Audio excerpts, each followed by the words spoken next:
va donner la parole à Henri Maldinet. Peut-être que les gens qui sont là peuvent se mettre dans les travées. Je ne sais pas. Il ne faut pas rester debout. Parce qu'il y a pas...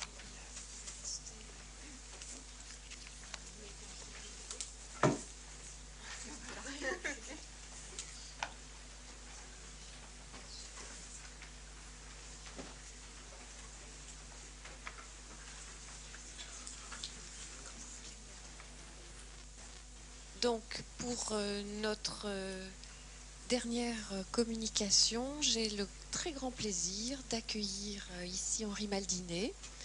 Et comme tout le monde le connaît, je lui passe directement la parole. Tout d'abord, le titre annoncé est traversé souterrainement par une intention, celle de comprendre ce que peut être ce qu'on appelle l'art-thérapie. Une première question. Un malade psychotique a-t-il communication à l'art? Si oui, quand et comment?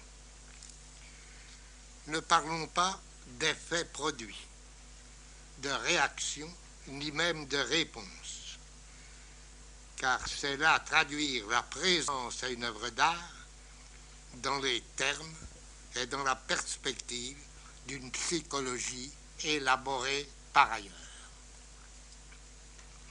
Avant d'être quoi que ce soit qu'on puisse définir à partir de quelques régions reconnues de l'expérience, la perception d'une œuvre d'art par un psychotique, là où elle a lieu, est un événement au sens strict du mot, c'est-à-dire un événement unique et transformateur. Elle contredit à l'existence psychotique habituelle, qui est fermée à tout autre événement que celui incompris, jamais dépassé, jamais intégré, qui ferme définitivement son horizon. Je veux d'abord en donner quelques exemples, qui ne sont pas des exemples, mais des cas singuliers, et qu'on ne peut pas conceptualiser en dehors de leur singularité. Il y a très longtemps, je me préoccupais de savoir comment un malade psychotique se comporte l'avait lieu pour lui d'une œuvre d'art. Et je me trouvais alors, avec Jacques Scott d'ailleurs, à l'asile de Münsterling, où, sous la direction de Roland Kuhn, médecin-chef, nous proposions des reproductions de peinture à certains malades, chacun étant là présent tout seul et nous autour de lui. Je me souviens de l'un d'eux.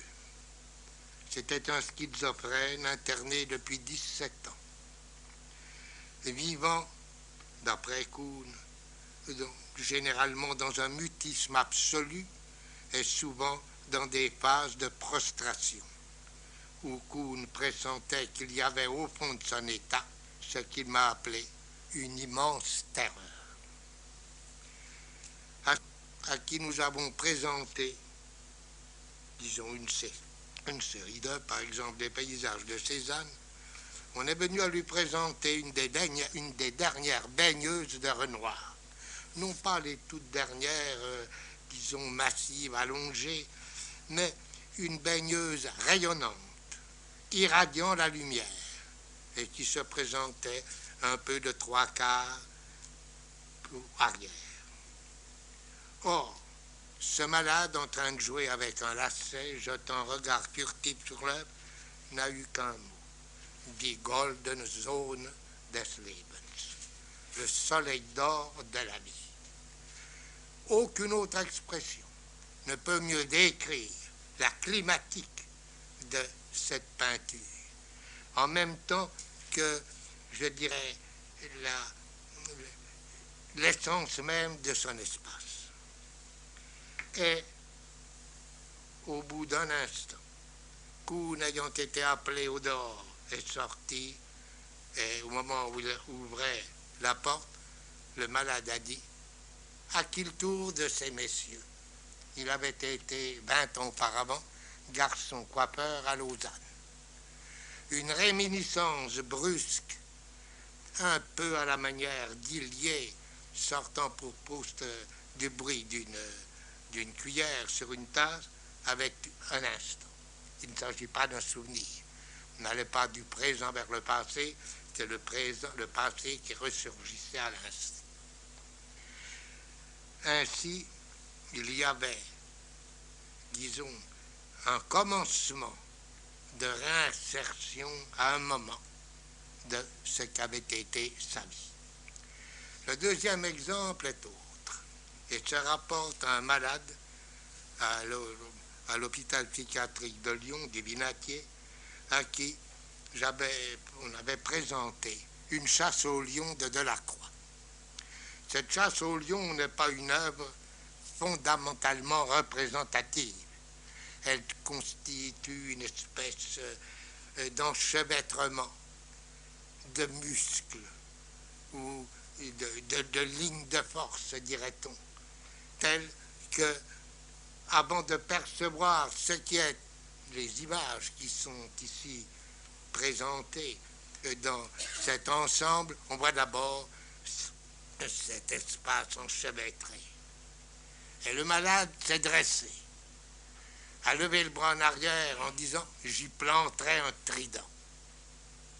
Et il était tellement excité que le médecin l'a renvoyé à quelques pas de là, acheter un paquet de cigarettes au centre social.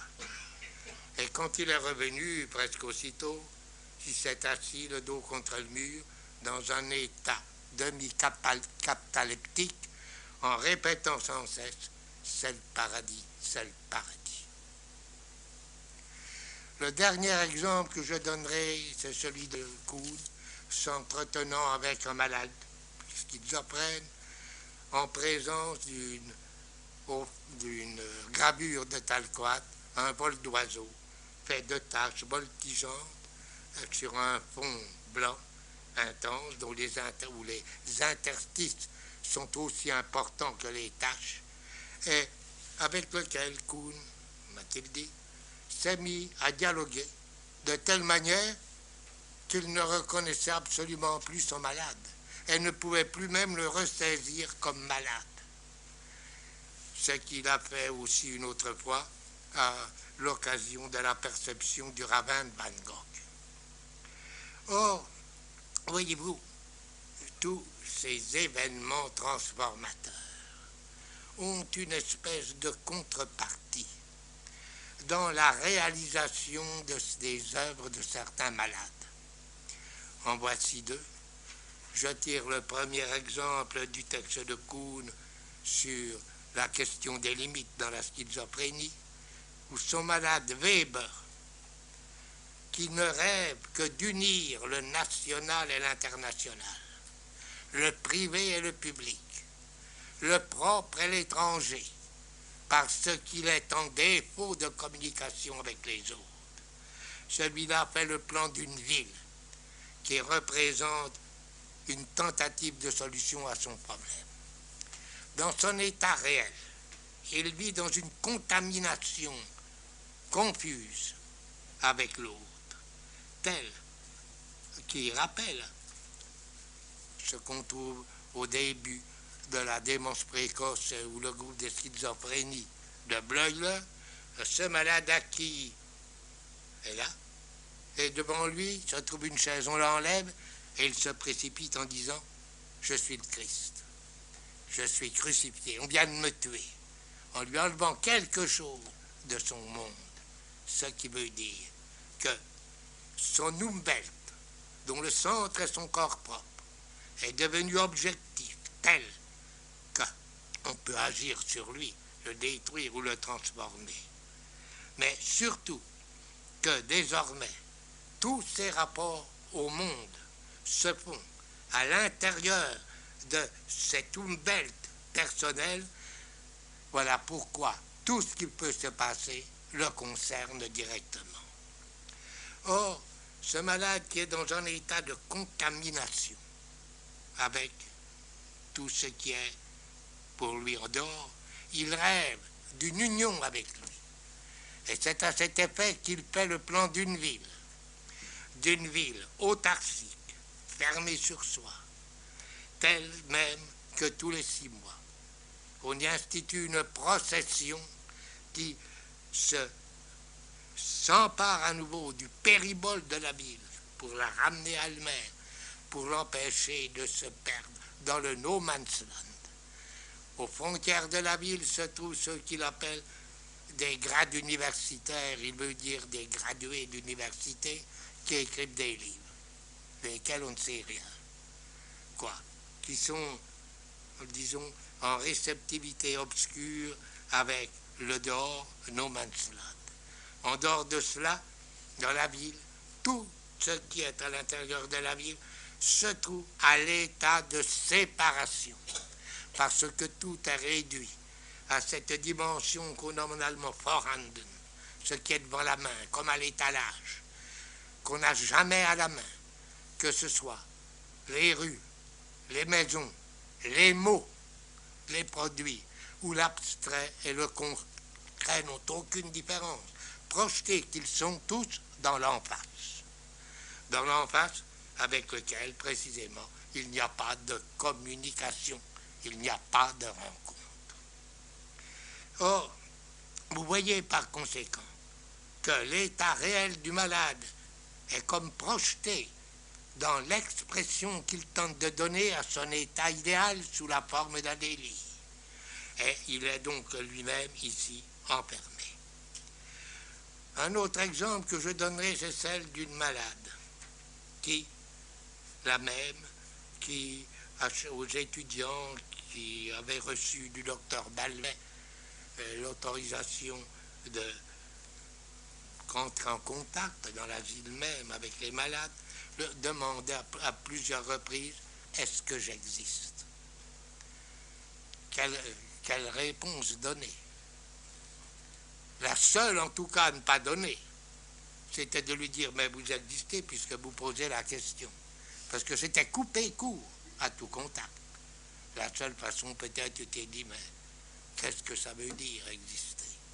Et peut-être aurait pu-t-il s'en suivre un entretien au sujet de l'existence.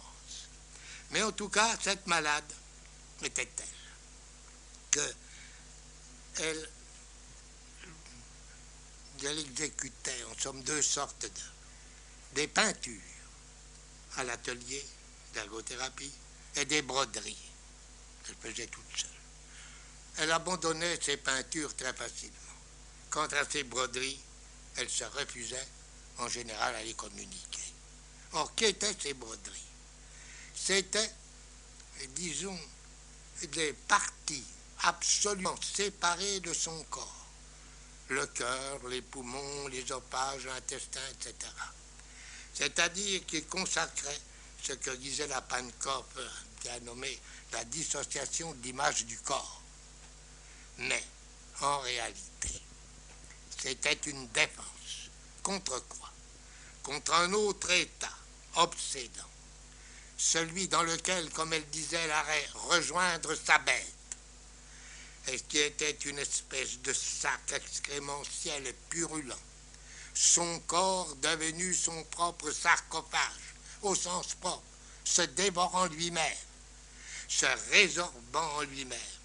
Cet état pire que tous les autres, et dont elle se libérait en objectivant et en dissociant son corps. La dissociation étant quelque chose qui était infiniment plus supportable pour elle que cette indistinction dans laquelle, disons, en s'identifiant à soi, elle s'anéantissait, mais s'anéantissait ne gardant pour elle que la douleur incompréhensible, la douleur d'être sans y être. Or, Ceci est une situation qu'on peut rencontrer fréquemment, comme chez ces malades qui prennent prenant des bris, des branches d'arbres, et essaient de les unir avec des ficelles. Starobinski parle du temps où, autrefois, les malades ne bénéficiaient pas des moyens mis à leur disposition dans un atelier comme les couleurs, les feuilles de papier, et qui se contentaient, dit-on, de gravier, de branches d'arbres, d'écorces, etc. Mais attention, il y en a un comme ce malade Fusco, qui d'abord les refusait, car ce qu'il lui fallait, c'était des débris qui correspondaient à son état lui-même, qui n'était fait que de débris, et qu'il avait besoin de rassembler, avant de pénétrer, et peut-être pour ne pas pénétrer, dans ce monde tout fait, né du projet historique d'une époque, et que nous appelons notre monde, et de telle façon qu'il affirmait par là que son comportement n'était pas un échantillon, ne se composait pas de phénomènes en non-personne, comme des phénomènes physiques, mais qu'il n'était l'exemple de rien, qu'un malade n'est pas l'exemple d'une maladie, il est un homme malade. Or, disons qu'en équivalence à cette situation, il y a cette phrase de Paul Klee: l'art n'a pas d'exemple. Toute œuvre d'art est unique. Et en fait, il n'y a pas d'histoire de l'art. Une œuvre d'art n'est telle que dans sa surrection absolument imprévisible. Aussi ne faut-il pas s'étonner que penser l'art et penser la folie puissent converger, dans la mesure où ni l'un ni l'autre ne sont conceptualisables. C'est finalement, penser l'art, penser la folie, c'est avoir ouverture à eux, à travers les œuvres, à travers les êtres malades. Et ceci n'est possible précisément que dans une rencontre. Qu'est-ce qu'une rencontre? Et cette situation qui n'a pas d'antécédent, qui n'a pas d'espace qui puisse la précéder, ni de temps, où l'épiphanie de quelqu'un dans le regard d'un autre implique nécessairement l'autophanie de celui-ci. C'est-à-dire que dans cet espace qui, à ce moment, est, je dirais, sur le coup, improvisé, ouvert, et qui n'existait pas auparavant. Or, c'est généralement pour fuir cette autophanie, cette entrée en présence de soi-même, en présence de ce malade, que la psychiatrie médicale, scientifico-médicale, se dérobe en objectivant tout ce qui touche à l'homme, en faisant de lui un cas particulier. Au niveau de cette objectivation universelle, qui est la caractéristique de la culture de notre époque. Or, il y a eu précisément, au début du XXe siècle, une convergence haute entre, disons, ceux qui ont tenté de penser l'art et ceux qui ont tenté de penser la police. En 1911, à l'occasion du congrès de Stuttgart, un élève dissident de Wernicke, Bonhoeffer, a introduit, disons, l'idée que certaines maladies mentales, comme on les appelait alors, différaient des états appelés par lui psychogènes, un traumatisme, une émotion violente réagissant immédiatement sur l'organisme, et s'apparentant à ce qu'il appelait l'hystérie, à savoir que là, des symptômes disparaîtraient avec le moment même qui leur avait donné naissance et qui était le désir. Il faut bien voir ici que à Fleuret, disons, à l'intérieur de la psychiatrie, la psychanalyse et notamment celle de Freud. Et que là, c'était le moment, finalement, où ce que décrivit Freud, dit lui-même, ne ressemble pas à des œuvres scientifiques, mais à des romans qui mettent en jeu, justement, une existence personnelle. Et là, c'était rétablir à quel moment? Au moment même où, 1910, Kandinsky publie Du spirituel dans l'art. 1911-1912, c'est l'époque du Blauer-Reiter, où Kandinsky écrit sur la question de la forme. Et en deçà, et préparatoire à cela, il y a évidemment la thèse de Boehringer, Abstraction und Einfühlung, Abstraction et Einfühlung, où Boehringer lui-même entend se référer à l'œuvre un peu antérieure d'Alois Rig, 1901, c'est la publication des Spätrömische Kunstindustrie, c'est-à-dire l'art industriel du Bas-Empire, où il s'oppose radicalement à la doctrine des élèves de Gottfried Semper, pour qui l'art est une composante de trois données mondaines et historiques, à savoir la destination pratique de l'objet, l'état du matériau et l'état de la technique, à l'encontre desquels il substitue ce qu'il a appelé Kunstwille, Kunstwollen, le vouloir de l'art, le vouloir artistique, ou encore Formwille, la volonté de forme, la volonté de former une forme, de donner naissance à une forme. Mais qu'il faut bien voir, est intérieure à la forme elle-même. Elle n'intervient pas du dehors. La forme n'est pas un objet qu'on se propose. On ne se peut se la proposer qu'en, disons, participant à soi-même, à sa propre création, toujours étonnante. Ce qui a culminé en 1922-23 dans l'ouvrage de Hans Prinzhorn, Bildnerei der Geisteskranken, à savoir la plastique des malades mentaux.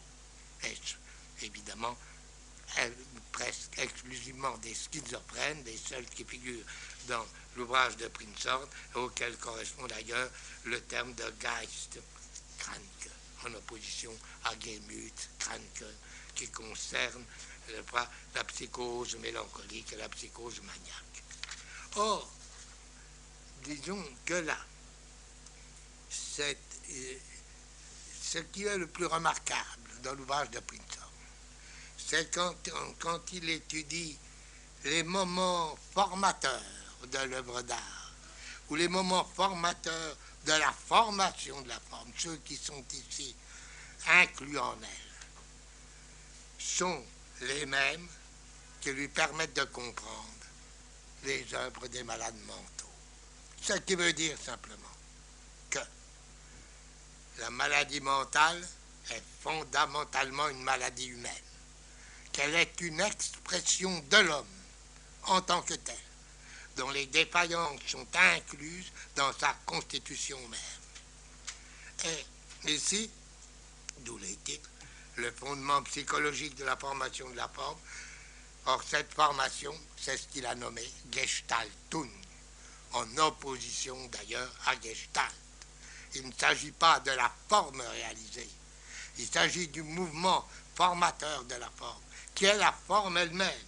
Et pour cela, il suffit de consulter le texte même de Prinzhorn, qui est, disons, celui-ci. Nous cherchons le sens de chaque forme formée dans l'acte de formation lui-même. Ce qui est un écho à la pensée de Paul Klee, soit dans son journal, soit sur les cours du Bauhaus, Paul Klee écrit dans ce journal, la Genèse en tant que mouvement formel est l'essentiel de l'œuvre. Ou encore, la création vit en tant que Genèse sous la surface visible de l'œuvre. C'est ce que voient rétrospectivement toutes les natures spirituelles, mais prospectivement les seules natures créatrices. La doctrine de la Gestaltung traite des chemins qui conduisent à la Gestalt, à la porte. Mais non pas parce qu'elle est là, les attend. Ils ne sont pas en vue de la forme. Ils sont en voie de la forme. Werk ist Weg. L'œuvre est voie. Alors, il s'agit de quoi? Il s'agit de cette dimension non thématique de la forme. Et on peut dire que le texte vraiment inaugural, dans la jonction de la psychiatrie et de l'art, ce texte qui éclaire, qui à la fois pense la forme et pense l'existence pathologique, c'est l'entretien par lettre de Rainer Maria Rilke et de Lou Andreas Salomé. Rilke avait écrit à Lou Andreas Salomé après la lecture du livre de Morgenthaler, du docteur Morgenthaler, sur Wölfli, qui est contemporain du livre de Prinzhorn. Il dit combien il avait été saisi par ce livre, où il reconnaissait à travers Wölfli ce que lui-même s'éprouvait être au moment même où il écrivait. Lou Andreas Salomé lui dit, ce qui t'a empoigné dans ce livre, c'est la combinaison indivise de passivité et d'activité. Cette même activité et passivité que quelques années après, Blankenburg note dans son Malade Artisch, où l'auteur de ces productions, dit-il, c'est Dieu. Et à d'autres moments, il dit, ben, au fond, c'est moi. Et avec une certaine ironie, la même qui, lorsque Wölfli est en train de décrire la procession triomphale de l'enfant de Wölfli, autrefois exclu du village avec sa mère, et qui maintenant s'avance dans un cortège de princesses et de puissance, avec une transformation totale, et qui doit le conduire, dit-il, jusqu'au moment où ben, je me retrouve à cette table en train de l'écrire devant un bon boc de bière. Et vous voyez qu'il y a ici la même ironie qui était celle que découvre Blankenburg chez son Malade Artisch. Alors réfléchissez que cette ironie était pour Schlegel, Friedrich von Schlegel ou pour Solger, le principe même de l'art. À savoir que, comme cela figure, à la fin de l'introduction aux leçons d'esthétique de Hegel, c'est par là qu'il termine, l'art comme ironie. Ironie qu'il attribue naturellement à la pensée fichtéenne qui domine Schlegel, à savoir que le moi absolu, la moïté, comme il dit, qui est la source de toute connaissance, la source de tout ce qui peut se produire de significatif, en même temps, donc de toute détermination, est en lui-même indéterminé, de telle sorte que l'auteur de ces productions en est aussi bien le négateur, celui qui les anéantit. Or, cette question qui a été soulevée par Rilke et Lou Andreas Salomé vise de façon plus générale, dans l'opposition activité-passivité, celle de la différence absolue entre l'ouvrage et l'œuvre. Et ceci est véritablement expressif de la nature même de l'art. dans l'origine de l'œuvre d'art. Heidegger dit « Ce qu'est l'œuvre, nous ne pouvons l'apprendre qu'à partir de l'essence de l'art. Mais ce qu'est l'essence de l'art, nous ne pouvons le savoir qu'à partir de l'œuvre. » Il y a là un cercle. Ce cercle signifie, mais où remarquez le mot, apprendre. Apprendre par l'épreuve. Cela veut dire que c'est dans le moment même de notre présence à l'œuvre d'art que nous savons, que nous avons ouverture à l'essence de l'art.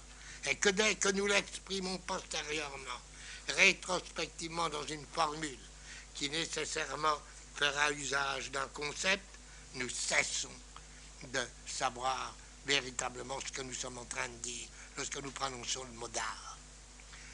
Or, ici, ce qu'il y a de spécifique dans la présence à l'œuvre, et qu'a bien marqué Georges Lukács, c'est que c'est le seul moment, ce moment esthétique, dans lequel un moi présent est réellement présent, entre en rencontre une œuvre d'art individuelle, cette œuvre également présente. Ce qui fait que la dimension esthétique est radicalement différente à la fois de la dimension logique, théorique, dans laquelle il y a un objet et pas de sujet.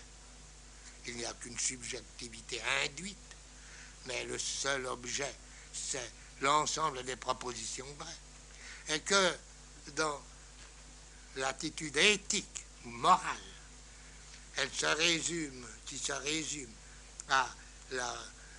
au mot de Schelling, exposant, disons, l'impératif catégorique de toute morale sous ce simple mot, sei, soit.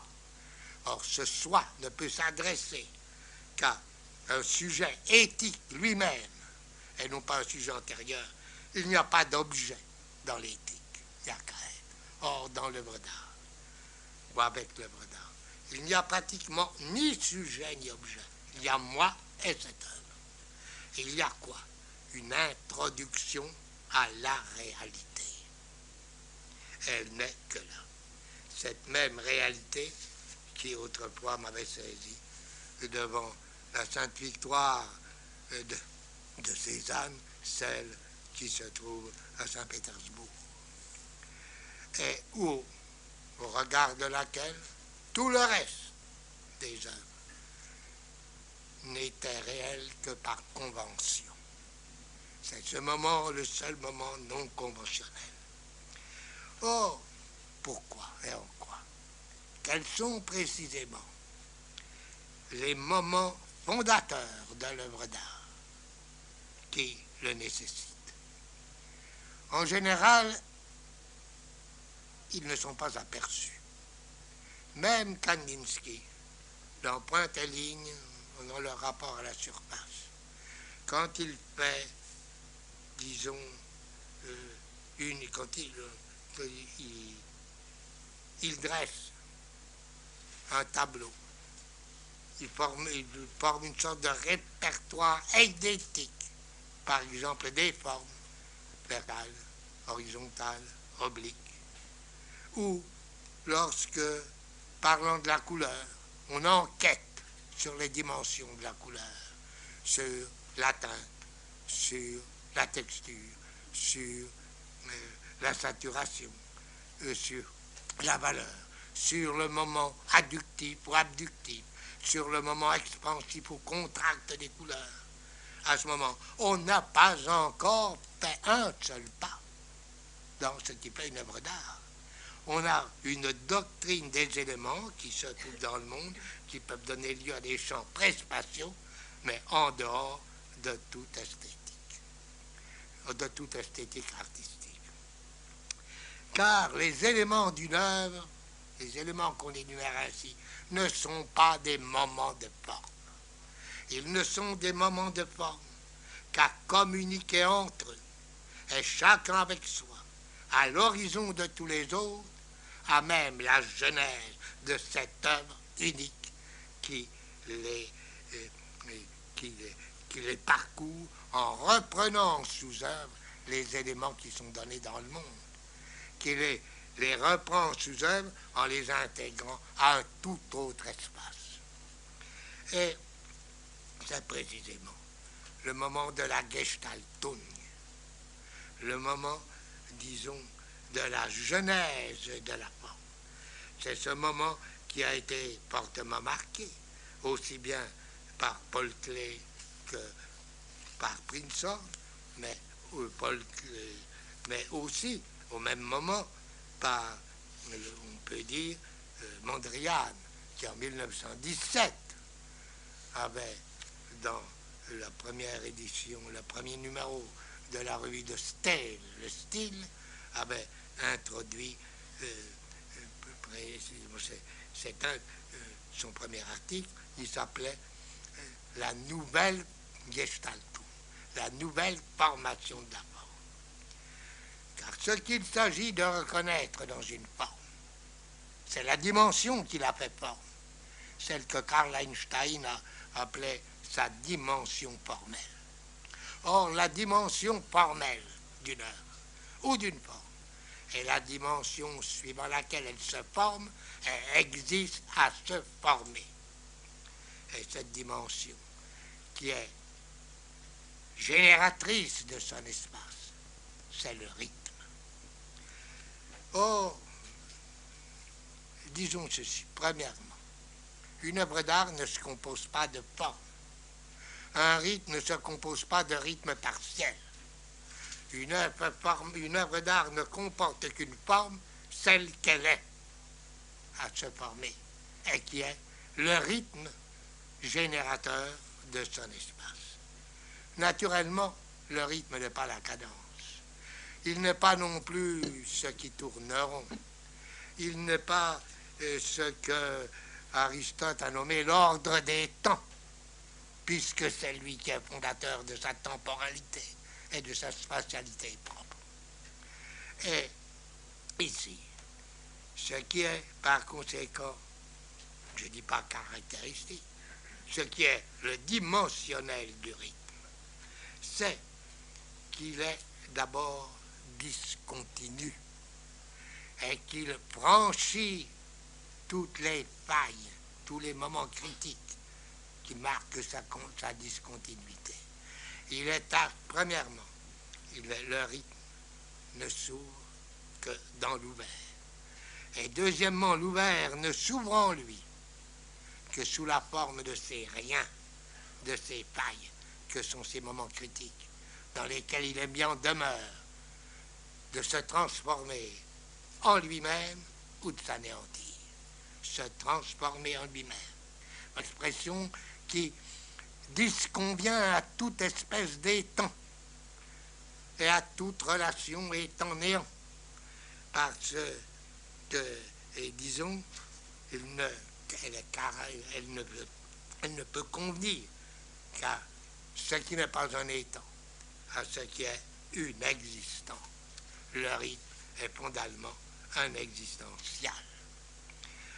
Voilà pourquoi, comme il a été dit justement tout à l'heure par Madame Schneider, je ne suis jamais en face.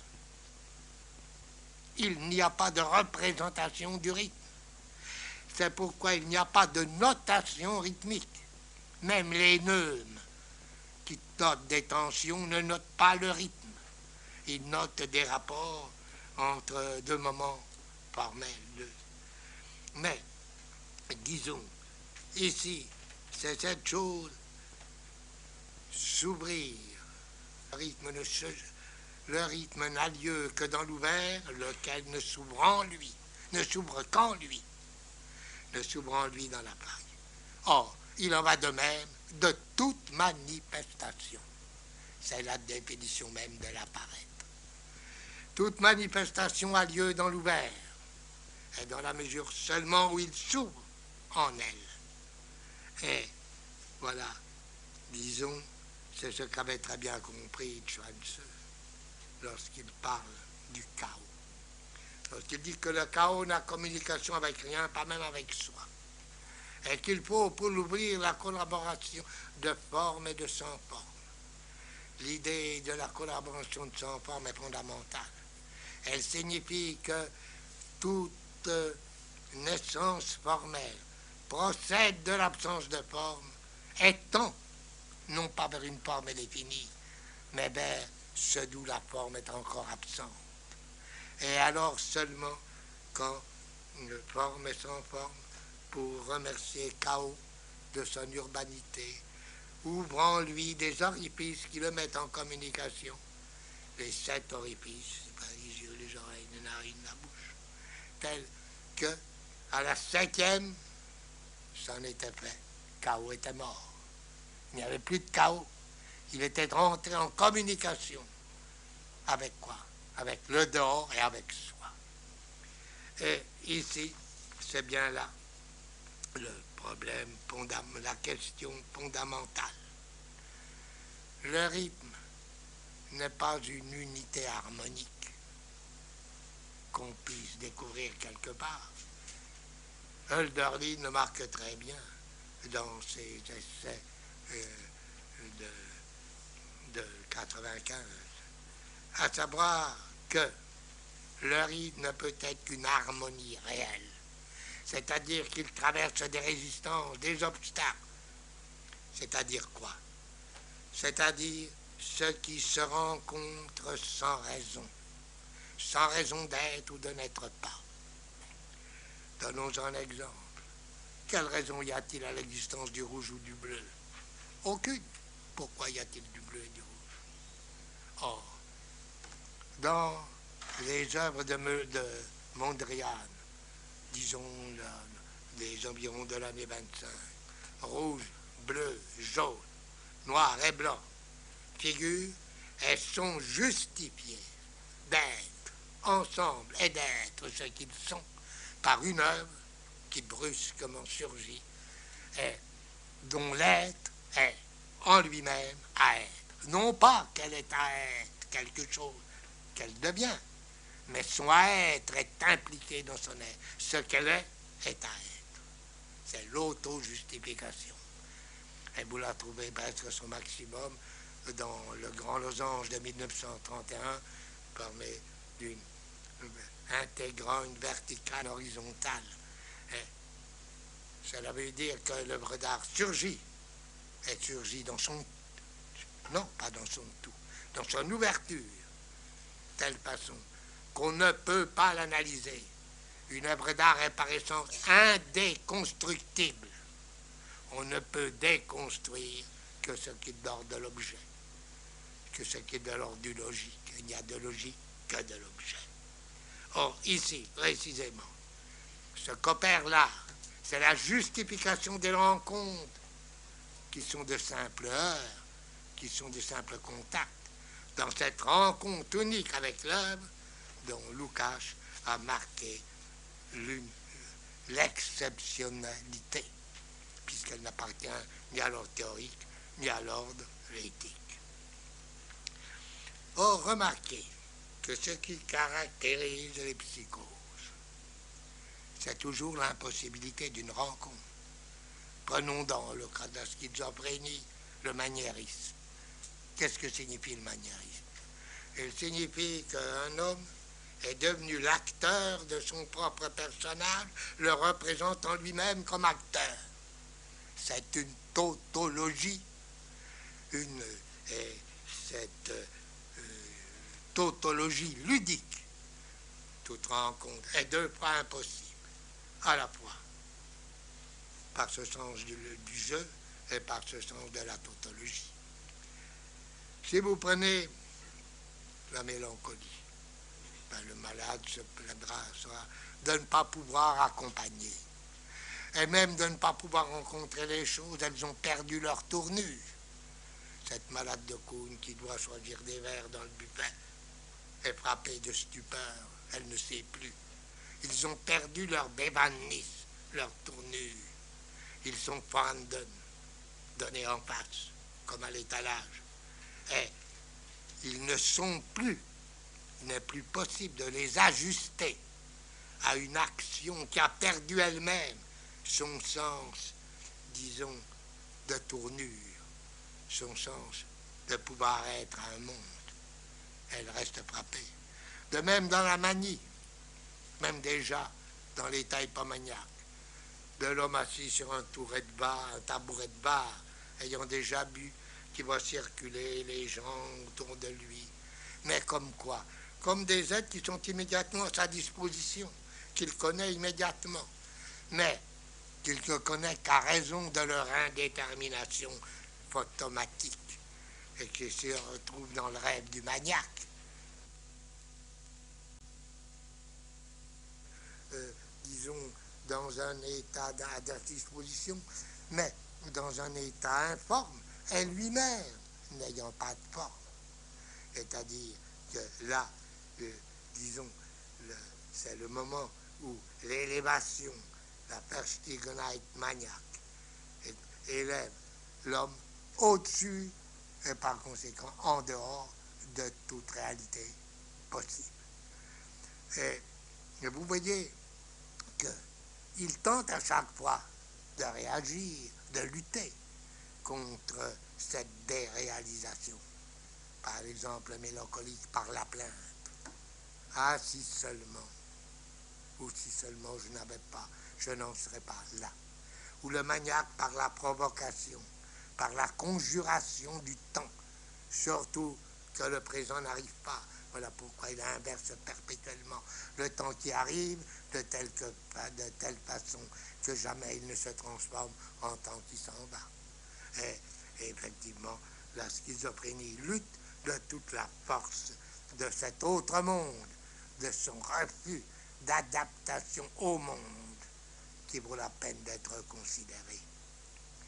Vaut la peine d'être considéré, car nous touchons ici à une autre forme, et disons pathologique, qui n'a plus rien à voir avec ces mondes. Je veux parler de cette dépression que Kuhn avait nommée dépression vitale et qu'il avait constatée lors d'administration de topranil à des schizophrènes. Ils étaient guéris, mais pas de schizophrénie, mais de la dépression qui l'accompagnait. Et cette dépression qui se retrouve au départ de toute psychose. Cette dépression qui précède l'histoire de toute maladie, car elle précède toute histoire, qui correspond à ce que Winnicott a appelé le breakdown, l'effondrement, que Jean-Bertrand Potalis a présenté de façon rigoureuse dans son introduction à la traduction de Jeux et réalité, où il a présenté comme le creux de l'être. Quelque chose a eu lieu qui n'a pas de lieu, qui ne trouve sa place dans aucune topique psychologique, surtout en dehors de tout. Et, disons, qui nous met en présence d'une distinction absolue entre deux sortes de là. Celui qu'a exprimé Heidegger avec l'expression de Dasein, qui veut dire être le là, est celle que a adjoint à Dasein sous le nom de Davesen Oskar Becker. Oskar Becker, philosophe inconnu, méconnu, et qui mérite pourtant autre chose que de la considération, mais de la présence. Il est l'auteur d'un premier texte, par ses autres travaux sur l'espace, qu'a utilisé Binswanger d'ailleurs, mais il était un premier texte qu'il appelle « La fragilité du mot et la nature aventurière de l'artiste », et le deuxième qu'il appelle « Para-existence ». Nature aventurière de l'artiste. Fragilité du mot, pourquoi? Parce qu'il ne ressortit pas du tout simplement à l'esthétique sensible, mais parce qu'à un moment donné, il faut faire un saut hors de l'esthétique sensible pour entrer dans l'esthétique artistique. Il ne suit pas d'une marche d'approche parmi les éboulis. À un moment, il faut l'escalade. Et là, il ne s'agit même plus d'escalade. Il s'agit de s'élever d'un bond. Et quoi? C'est là que se trouve ce second texte, la para-existence. Nous n'avons pas que Sein, Wesen sont deux mots allemands pour dire l'être. Or, nous n'en avons qu'un. Et comment les comprendre? Eh bien, en se référant non pas à la sémantique, mais en se référant à la texture, à la structure même du système verbal, et en particulier à la diathèse du verbe, à l'opposition fondamentale du moyen et de l'actif, car l'opposition actif-passif tout à fait secondaire, bien beaucoup plus fondamentale, est celle de l'actif et du moyen. Au moyen, le procès énoncé par le verbe a pour lieu l'auteur même du procès. Le sujet du procès, disons, est le lieu de ce procès.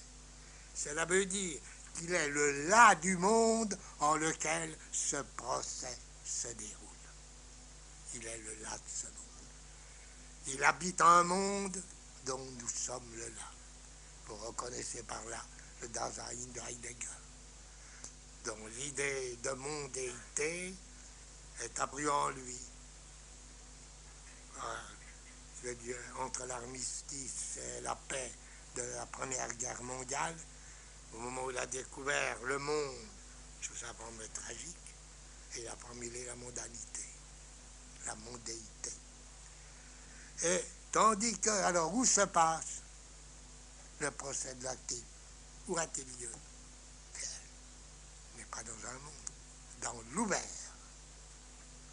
Et il y a, évidemment, un antagonisme, une résistance infinie de l'ouvert au monde. Car le monde est issu d'un projet humain historique, qui en a fixé l'horizon, et qui peut varier d'un monde en monde. Je veux dire, peut-être que le monde de l'Égypte ou le monde de la Chine n'est pas celui de la Grèce, et peut-être même le monde roman n'est-il pas non plus le monde gothique. Or, voyez, dans le monde, nous avons affaire à un horizon fermé. Or, est historique. Le Da-Wesen est ou infra- ou supra-historique. Disons, il peut être infra-historique, mais au niveau du sentir. Au niveau du sentir, nous ne sommes pas encore des êtres de l'histoire. Et pourtant, nous avons affaire, dans le sentir, au sens vrai du mot, celui d'Erwin Strauss, nous avons affaire à une épreuve de réalité. Ce ne sont pas simplement des états qui se déroulent, disons, en nous. Or, cela que nous découvrons dans cette épreuve, c'est qui se présente comme un creux. Nous en faisons l'épreuve, disons, dans la dépression vitale, qui est quoi? On pourrait l'appeler une épreuve du rien, ou précisément, un être se découvre là, équivalent nulle part. Ce nulle part sans négation, dont parle Rilke dans la 8e hérégie, à propos de l'ouvert, précisément, et qui ressemble étrangement à cet être perdu dans le labyrinthe. Mais quel labyrinthe? Borges parle justement de deux labyrinthes. Celui dans lequel un prince attendu a cherché à perdre, un prince arabe, prince du désert, mais qui s'en est sorti, et qui, pour se venger, l'a conduit dans un autre labyrinthe, c'est-à-dire au milieu d'un désert où il l'a abandonné, où toutes les directions sont possibles à aucune, ce qui correspond à ce que Paul Klee appelle, à propos du chaos, le point perdu entre les dimensions. Eh bien, voilà bien disons, sont-elles là? C'est cela que surtout il faut se garder de colmater. Par exemple, disons, les nourrissons qui meurent jusqu'à l'âge de 18 mois, la moitié meurt par mort subite. Jean Touret, qui a interrogé, qui a parlé avec les parents, s'est aperçu qu'il y avait deux sortes de parents dont les enfants mouraient ainsi des nourrissons de mort subite. Ceux qui, dès que l'enfant crie, et exprime, disons, un là perdu, se précipitent pour le colmater. Et ceux qui l'abandonnent complètement et le laissent à sa perte intégrale. Mais les premiers qui essaient d'arrêter le cri, comme l'urologue dans Suzanne Urban, qui essaie d'arrêter le cri qu'elle s'apprête à pousser en apprenant que son mari est atteint d'un cancer à la vessie. Mais ce n'est pas seulement le cri qu'ils arrêtent, c'est le moment d'éclosion de la parole. La parole qui naît bien avant toute langue. La parole d'avant la langue qui seule la permet. Les linguistes feraient bien de s'aviser que ne peut songer à inventer une langue que celui qui déjà parle. Sinon, qu'est-ce que ça veut dire? Or, ce moment est ce moment, n'est-ce pas, où, à cette béance, un être, l'homme, tente de répondre par une patence. Car qu'est-ce que le cri? Le cri procède d'un à dire, mais qui n'a rien de spécifié, qui est un appel. Et il est la réponse à cet appel, le vouloir dire. Et les deux sont inséparables, car cette réponse est elle-même un appel. Et au fond, l'appel à la réponse ne se conjoignent que dans l'ouvert. Et c'est ce premier moment d'ouverture fondateur de la parole, ce moment premier, et toute parole ultérieure, tout dit, ne peut que s'insérer dans cet espace premier. Ce que ne réussissent pas à faire proprement nos langues de signification. Car, évidemment, ce sont des langues qui ne parlent qu'à partir de leur propre lecta, et qui, comme disent les stoïciens, ne rencontrent jamais le tun canon, qui veut dire ce qui est rencontré. Tandis que là, ce qui est rencontré, qui se fait seulement dans cet espace, voilà précisément ce qui est la justification intrinsèque de l'œuvre d'art. Disons, mettant en rencontre ce qui jusqu'ici n'était que de contact aveugle perdu. Et voilà, donc pourquoi ici nous pouvons dire que ce qui est important, c'est la rencontre du dehors. Boris Pasternak dit: la poésie, c'est la prose dans sa tension traductrice. Traduire le dehors et traduire la séparation, je dirais, en l'annulant, en provoquant au contraire la communication. Voilà ce qu'est, disons, la raison d'être de toute langue et la raison d'être de l'art. Or, dans l'art-thérapie, c'est bien la question.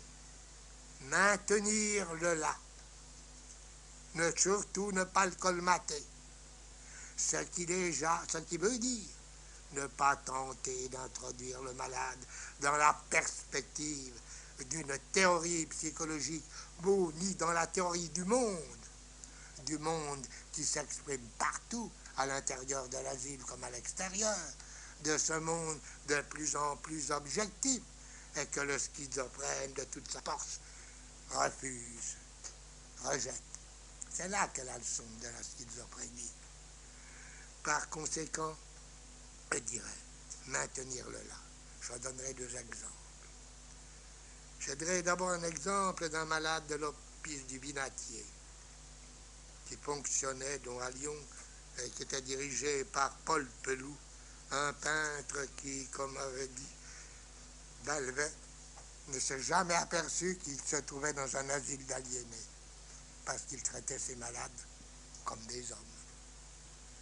Aussi venait-il au centre, jamais en tenue asilaire, toujours en tenue d'homme, si j'ose dire, dont l'un d'eux en particulier, Monsieur B, je l'appellerai, qui avait cette façon étrange de peindre. Il ne peignait que des fleurs, une par feuille, et en deux temps.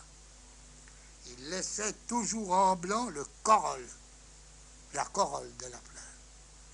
Puis, il allait à la fenêtre, fumait une cigarette en regardant dans le vide. Dans le vide, comme il avait laissé cette partie, en attente. Et quand il revenait, alors il peignait la corolle qui rejoignait le reste de la fleur. Et au fond, il n'avait pas réussi, évidemment, à se trouver d'ensuite, il était obligé de recouvrir, de colmater. Comme d'autres fois, une malade schizophrène, que je n'ai vu que cette fois-là d'ailleurs, venant de faire toute une peinture, elle avait l'habitude instantanément de les recouvrir, de tout annuler. Mais là, je lui ai dit, mais il y a quelque chose là-dessus. Il m'a dit, oui, il y a quelque chose. Et pendant, m'a-t-on dit, une quinzaine, cette malade complètement muette, qui ne parlait jamais, s'est mise à parler. Après quoi, tout a recommencé, parce qu'il n'y a eu personne, pas même moi qui était absent, mais pour précisément l'accompagner. Et c'est le deuxième moment de toute psychothérapie. Respecter le vide, le rien, mais accompagner. D'où le rôle fondamental des infirmières dans l'accompagnement de la malade. C'est-à-dire des infirmières donc capables de rencontrer. Et, disons, ce vide se manifestait une autre fois chez un malade de Cône, un malade Georges, qui était enfant d'une prostituée, et donc celle qui pouvait être celui de n'importe qui venait du dehors. Il avait été, dit-il, attrapé dans l'air, comme fils de nombreux pères. Et maintenant, les gens pouvaient, ceux qui passaient l'emportaient lui-même avec la poussière de leurs chaussures. Et enfant, il passait son temps, quand il jouait dans le sable, à faire des trous. Mais non pas du tout pour faire des châteaux de sable, mais pour faire des trous puis les combler ensuite. Et il était, quand il était dans une pièce, il descendait tous les tableaux du mur, défaisait les fibres des tapis, il ne pouvait pas supporter le lime, la colle, ce qui agglutine. Et notamment pas ce qui agglutine les hommes ensemble. Étant amoureuse d'une jeune fille, Elfriede, il l'était d'autant plus qu'elle s'éloignait des autres, ne la rencontrait pas avec. Et la première fois qu'elle est tombée amoureuse, c'était à la gare, au moment où il s'en allait, et où elle l'avait accompagné, et où, dans la demi-brune d'un après-midi pluvieux, il avait aperçu se substituer à elle, partiellement d'abord, un squelette, tête de mort. C'est-à-dire, elle retournait au rien. Et il l'avait appelée depuis Iphigénie. Et c'est de cette Iphigénie qu'il était amoureux, et non pas d'Elfriede. De celle qui précisément ne participait pas à la mondialité et à l'historicité du monde. Et ensuite, étant sorti de la ville, son état, quand on soit pas mal garé, il a été rencontré une fois par Kuhn, dans le train. Il lui a dit qu'il avait trouvé la profession qui lui convenait. Il était contremaître dans une entreprise de déménagement. Et il assistait au déménagement, c'est-à-dire à l'évacuation des pièces, à leur retour au vide. Et là, il commençait à s'éprouver, exister. Alors, vous voyez que je ne dis pas que son existence était intacte, mais elle était sûrement beaucoup plus, disons, réelle que si on lui adaptait, comme on dit, à la vie quotidienne, comme font évidemment utilement les gens, les largactiles et autres, n'est-ce pas? Mais l'important, c'est que si on prend le malade, on ne peut pas non plus le laisser comme les parents de ceux qui laissent leurs enfants crier, ni non plus les colmater comme ceux qui s'empressent de boucher leur appel, mais que c'est un mode de présence qui doit être de rencontre, c'est-à-dire qui exclut toute théorie préalable, toute mise en perspective dans laquelle il sera investi. Celui qui, précisément, dans l'ergothérapie, j'en ai vu qui en était capable, qui était, par conséquent, un malade ayant tracé une ligne, un point, très important. Il ne s'agit pas de demander au malade de faire des œuvres, de faire de l'art. C'est là qu'est le contresens total, d'autant plus que ce que nous appelons de l'art aujourd'hui, c'est quoi? C'est de la sociologie. Mais ce n'est pas, disons, je ne peux plus dire même de l'esthétique, puisqu'elle est devenue elle-même sociologique. Mais en tout cas, ce n'est pas de l'existence.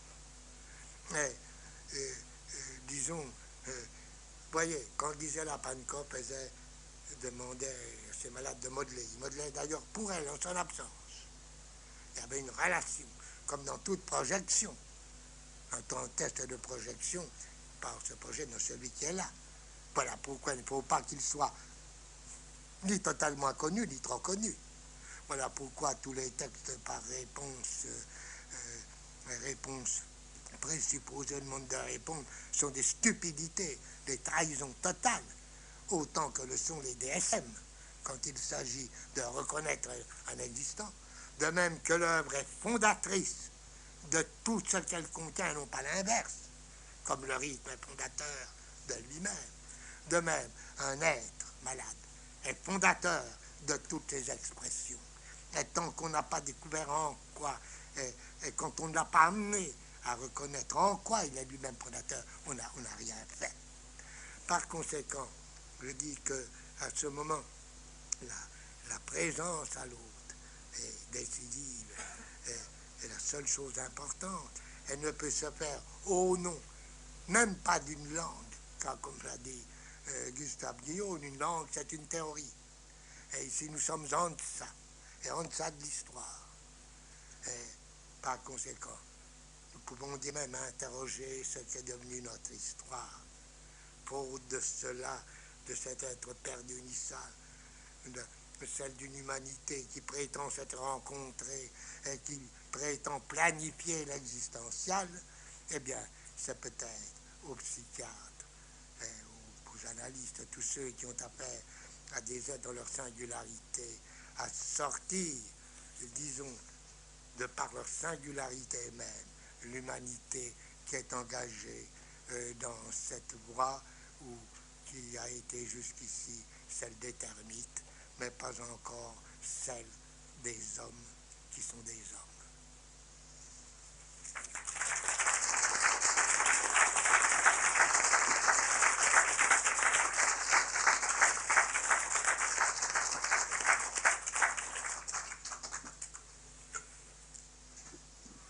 Bon, ben, moi, je suis très émue. Oui, on a eu là vraiment en acte. Oui, moi, ça me remue beaucoup. Je préfère laisser la parole à la salle.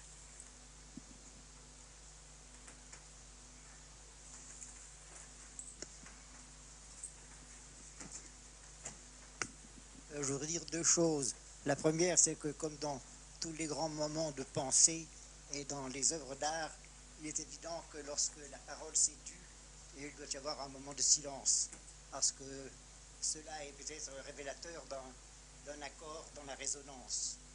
D'autre part, la richesse de la conférence est telle que je suis convaincu que beaucoup de psychiatres, de psychanalystes, de philosophes, de gens de l'art aimeraient aussi, et c'est sur un point ponctuel, vous entamer un dialogue avec vous, mais je voudrais que nous soyez convaincus de la profonde dévotion de tout le monde.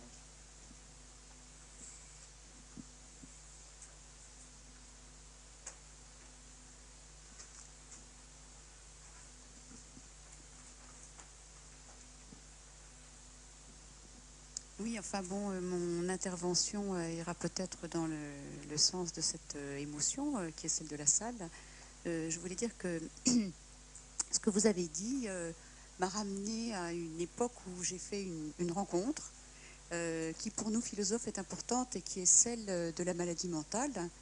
Ça n'était pas directement, mais j'ai eu la chance, quand j'avais une vingtaine d'années, d'entendre Maud et Octave Manoni raconter leur expérience à Kingsley Hall, et en particulier avec Mary Burns, qui était donc cette femme qui avait couvert de fesses les parois de sa chambre et qui était sortie de sa folie lorsqu'on lui avait dit que c'était beau, c'est-à-dire que c'était une œuvre d'art.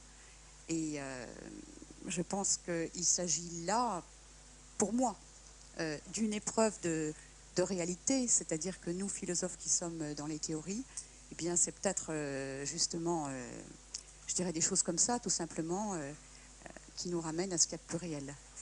Et la rencontre de Maud et d'Octave, eh bien, c'est quelque chose que je n'ai jamais oublié. Et dans certaines périodes de ma vie, bon, je pense que ça a eu des répercussions importantes. Et c'est peut-être aussi une raison pour laquelle je suis là aujourd'hui et j'entends à nouveau ce qui me rappelle ce moment de l'antipsychiatrie, qui a été comme une redécouverte dont je m'aperçois maintenant qu'au fond, ça n'avait jamais été oublié, puisque vous avez réanimé tout ce savoir de 1910, et tous ces cheminements par lesquels c'est venu jusqu'à nous. Je vous remercie beaucoup.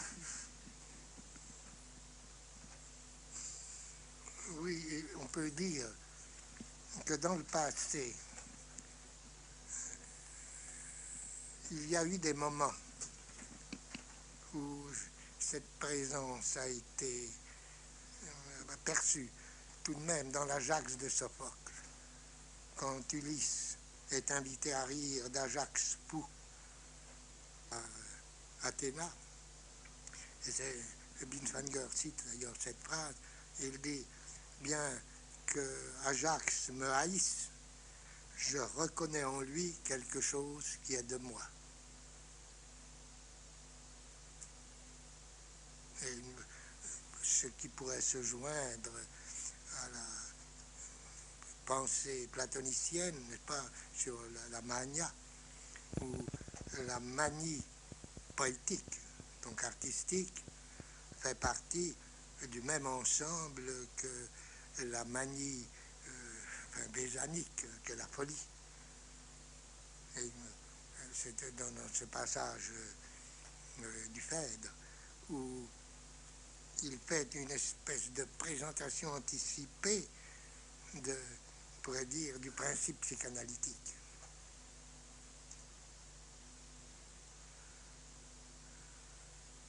Oui. Maintenant, vous avez posé la réalité. Oui, justement, je voulais citer, je ne l'ai pas fait, un texte extraordinaire sur la réalité. C'est un texte d'André Dubouchet,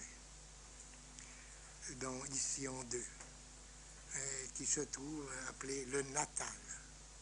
Un texte, allez voir, où on trouvera la présence abrupte après lui.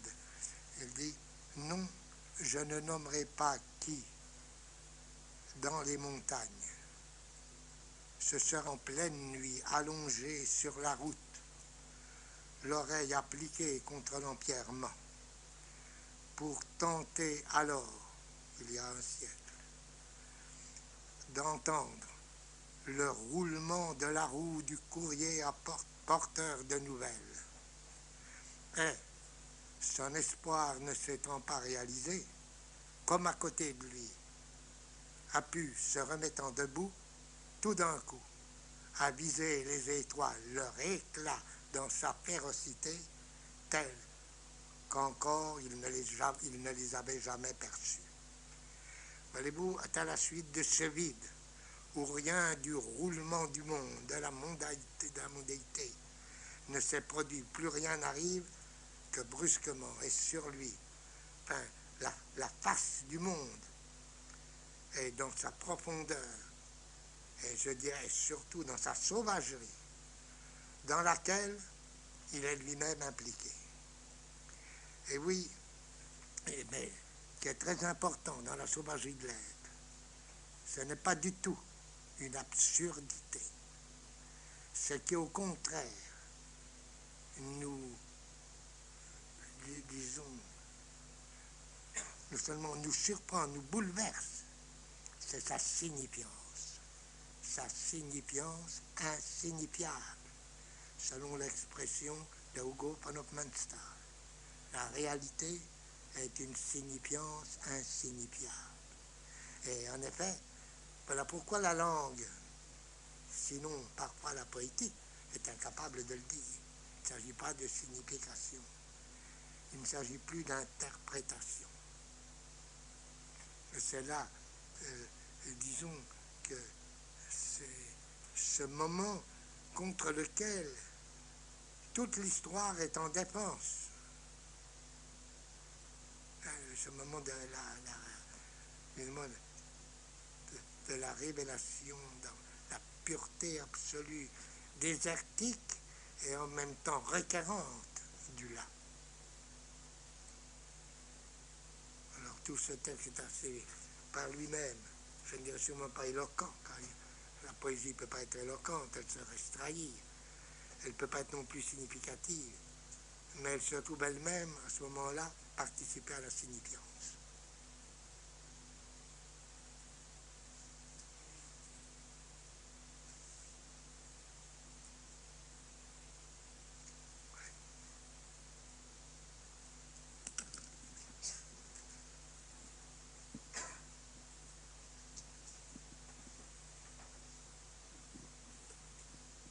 Oui, j'aurais une question, alors que c'est peut-être sur un contresens, j'aimerais que vous éclaircissiez là quelque chose. Dans Penser l'homme et la folie, il me semble, enfin me souvenir, que vous parlez de la psychose, comme une défaillance de la transcendance, comme une perte de l'être au monde, quelque chose comme ça, comme une absence ou un défaut d'accès à la transpassivité.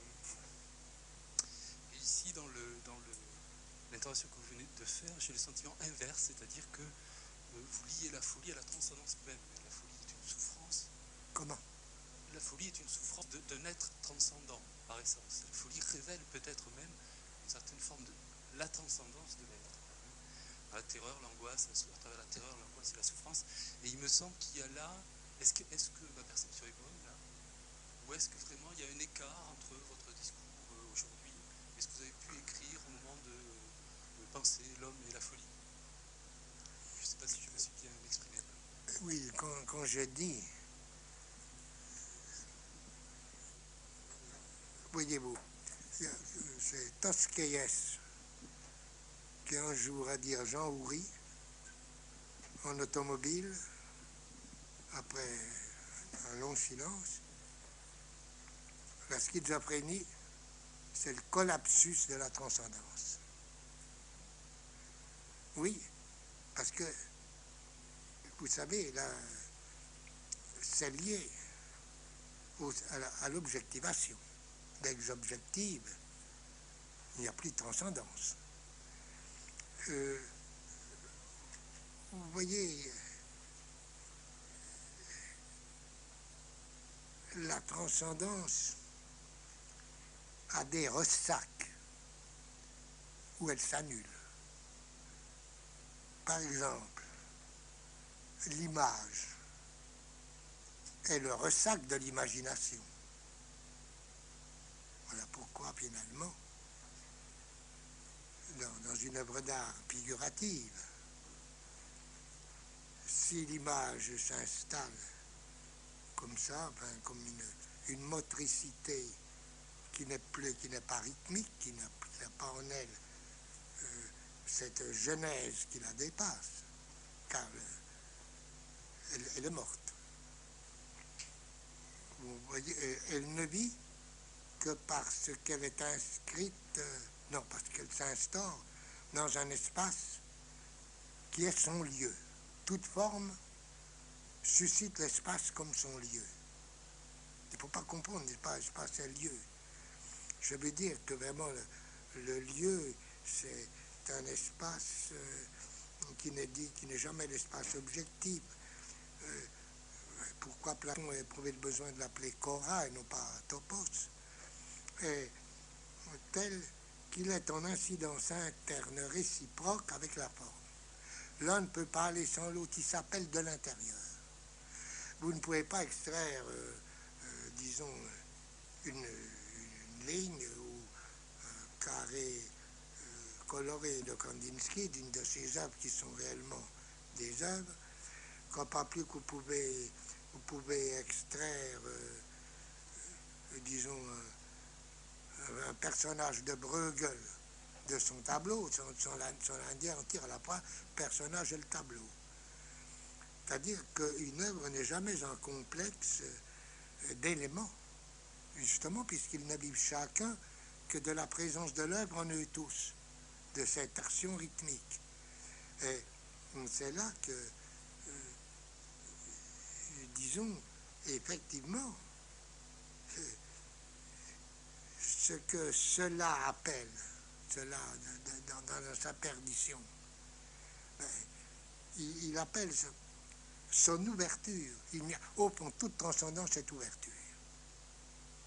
Je pense que l'ouvert est le moment, pas un moment, plus que ça, toute la dramatique au fond est celle de l'ouvert et du fermé, et qui ne sont pas du tout symétriques.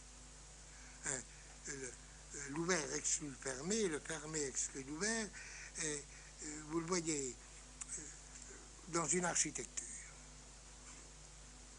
Je me souviens, j'ai été très sensible à l'architecture dite rococo brésilienne, mais aussi dans les églises d'Allemagne. Vous trouvez à l'intérieur d'un espace qui n'a pas d'en dehors, qui n'appelle aucun complément. Et vous avez l'impression d'évoluer dans la justification intégrale, juste au moment où vous remarquez une fenêtre avec une lumière qui vient du dehors, et votre espace où vous êtes va vous apparaître aussitôt comme en dedans. Et être dedans, sans communication avec le dehors, c'est un dehors qui, en dedans, est capable de traduire le dehors. Et il y a là, disons, véritablement un effondrement. Mais très rare, n'est-ce pas, sont les œuvres de pleine ouverture. Car il faut bien avoir une ouverture.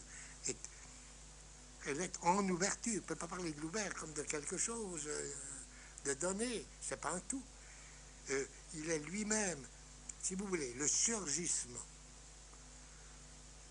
de l'un, tel que le rythme, se confond intégralement avec l'ouverture de l'ouvert. Je veux dire, ce ne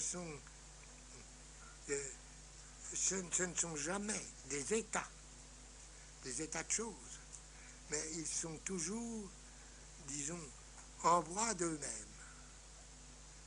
Et c'est parce qu'ils sont en voie, je ne peux pas les thématiser, les posséder. La possessivité doit disparaître. La possessivité est le commencement de l'impropre. Je ne peux pas. Oui. C'est ça le... Quand on dit, quand il faut maintenir le vide, c'est le maintenir en ouverture. Maintenir la possibilité pour que ce vide apparaisse comme ouvert, comme le rien apparaisse comme surgissement de l'un.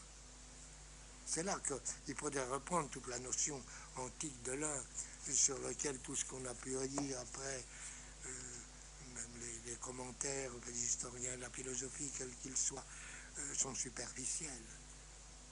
Platon lui-même nous y invite, puisque dans le Parménide, la première hypothèse, l'un en tant qu'un n'est pas réputé, je ne peux pas dire ni qu'il est ni qu'il n'est pas. parce que justement être et non être et étant néant sont des modes qui impliquent en eux-mêmes tout autre chose que la dimension même d'exister. Exister, c'est pas être simplement en dehors de soi, hein, puisque c'est être à soi. En ouvrant le dehors, je reprendrai toujours cette traduction, cette langue traductrice qui fait que le langage est toujours en combat avec lui-même. Enfin, une poésie, voilà, une poésie n'est authentique que si elle n'est pas arrivée. Une poésie arrivée, presque toutes les poésies célèbres sont des poésies arrivées. Hein. Or, une poésie arrivée est morte. Mais, peut pas. Comment?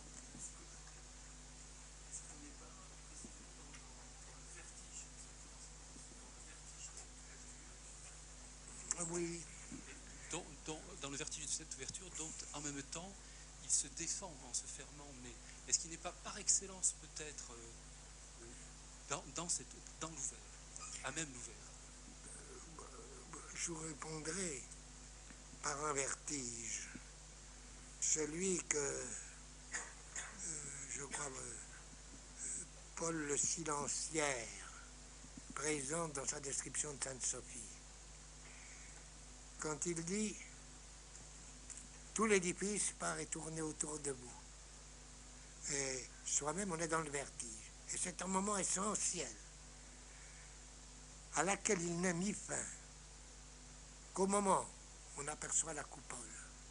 Et où la coupole, disons, élève à elle tout l'édifice, mais est à la fois suspendue par les pendentifs.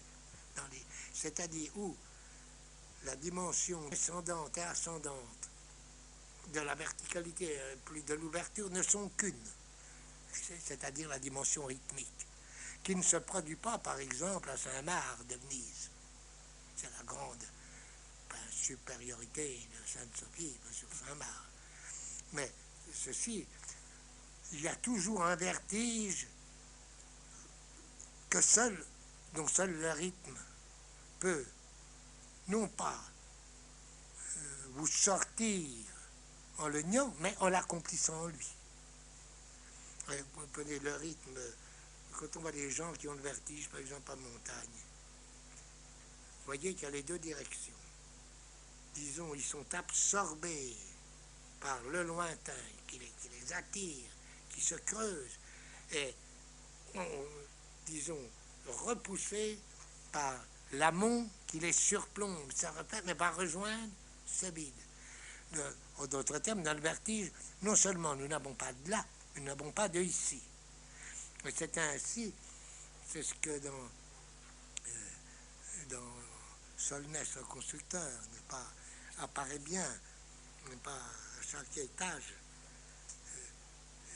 Parce que vous savez, pour avoir le vertige, il ne faut pas être en suspension, pas en avion. Il faut être relié encore d'une certaine façon au sol. Et c'est à ce moment-là, vous savez, le vertige, ça ressemble à ce point d'interrogation. Qu'est-ce que c'est qu'un point d'interrogation? Métaphoriquement, c'est un point d'exclamation qui se recouvre, se referme sur soi, mais se referme précisément en se mettant en question, c'est-à-dire sa question, il se referme mais ne se retrouve pas. Alors, le vertige, c'est ce moment du point d'interrogation, mais là, tant que l'exclamation ne surgira pas, à partir de ce moment, on sera dans le vertige. Et précisément le rythme et cette exclamation dans l'ouverture, où il est un, il est un dans l'ouvert, parce que justement, c'est à partir de lui, de ce rien, qu'il a été possible. Et dans toute manifestation, nous retrouverons finalement ce phénomène de vertige, d'être perdu, et ce moment de se trouver, et qui n'est pas se retrouver, hein. C'est bien se trouver pour la première fois, là où je ne m'attendais pas. C'est ça la transpossibilité, c'est être où je ne m'attendais pas. Si j'ai déjà m'attendais, bon, je me retrouve à l'intérieur de mon propre projet, je n'ai pas avancé d'un pas, quoi. J'ai tracé moi-même mon espace et mes limites. Évidemment, il y a un sentiment de sécurisation, mais fausse. Où l'homme après on sera toujours repris. À un moment, on verra qu'on ne peut pas se maintenir dans ce monde.